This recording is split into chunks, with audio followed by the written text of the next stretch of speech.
Former Israeli Prime Minister Benjamin Netanyahu is on course for victory in the country's general election, exit polls say. The projections give his right-wing bloc a slim majority of seats over his center-left opponents led by current Prime Minister Yair Lapid. Such a result would mark a dramatic comeback for Mr. Netanyahu, toppled last year after 12 straight years in power. "We are close to a big victory," he told jubilant supporters in Jerusalem. The election was widely seen as a vote for or against Mr. Netanyahu's return.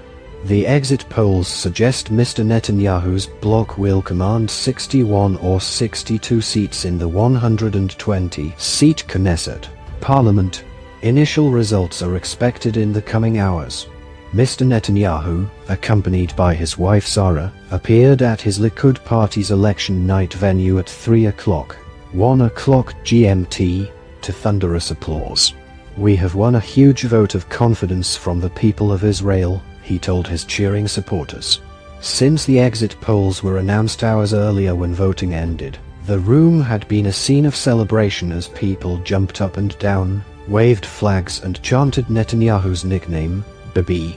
One man repeatedly blew a shofar, or ram's horn, a ritual instrument used by some Jewish people at times of special significance. At his party's camp in Tel Aviv, however, Prime Minister Lapid told his supporters that nothing was yet decided and his center-left Yesh Atid party would wait for the final results.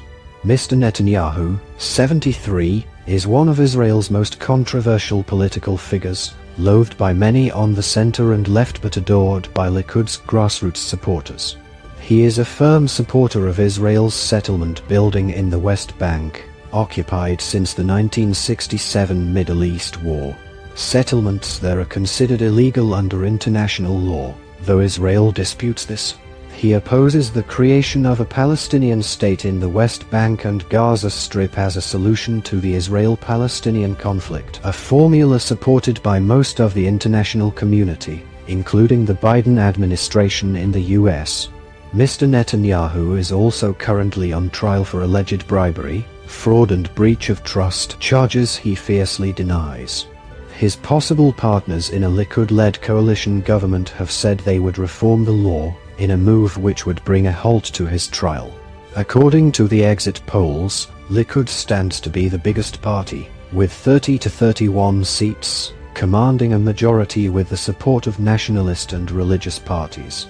Yesh Atid, which led the coalition which brought down Mr. Netanyahu in elections last year, is forecast to win 22 to 24 seats.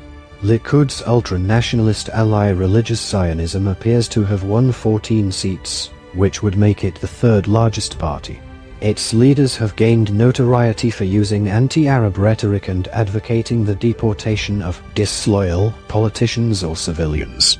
"It will be better now," said Religious Zionism supporter Julian, at the party's venue in Jerusalem. When Religious Zionism politician Itamar Ben-Gvir will be Minister of Public Security, it will be even better. He'll bring back security to the people of Israel.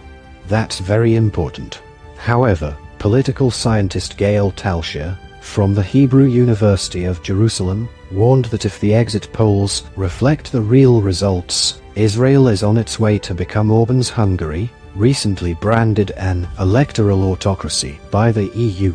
If the polls are confirmed, it will stave off the prospect of a sixth election in just 4 years after analysts predicted deadlock.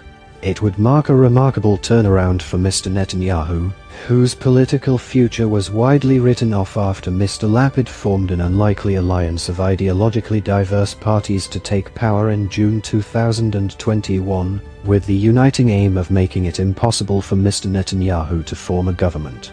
At the time, Mr. Netanyahu vowed to bring it down as quickly as possible, and 1 year later the coalition government concluded it could not survive and collapsed after resignations meant it no longer had a majority.